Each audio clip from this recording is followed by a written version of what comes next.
Good evening friends. Land ஒன்று சேல்ஸுக்கு வந்திருக்கு. அது விவரத்தை பார்க்க போகிறோம். இது பார்த்திங்கன்னா மேற்கு வாசலுங்க. இந்த லேண்டோட டோட்டல் வேல்யூ பார்த்திங்கன்னா 20க்கு 60ங்க. 1200 ஸ்கொயர் ஃபீட்டு.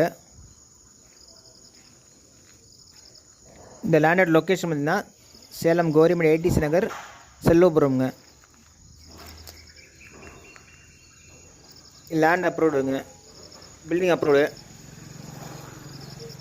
இந்த லேண்டில் பார்த்திங்கன்னா போரும் போட்டிருக்காங்க.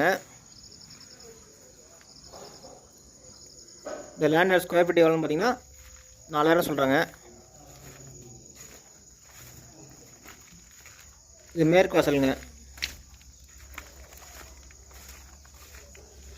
டோட்டல் வேல்யூ பார்த்திங்கன்னா 1200 ஸ்கொயர் ஃபீட்டுங்க. 20க்கு 60 போர் போட்டுருக்காங்க பார்த்தீங்களா. ஓகே ஃப்ரெண்ட்ஸ், டிஸ்கிரிப்ஷனில் நம்பர் தரேன், அதில் கான்டாக்ட் பண்ணி இந்த லேண்ட் வந்து பார்க்கலாம்.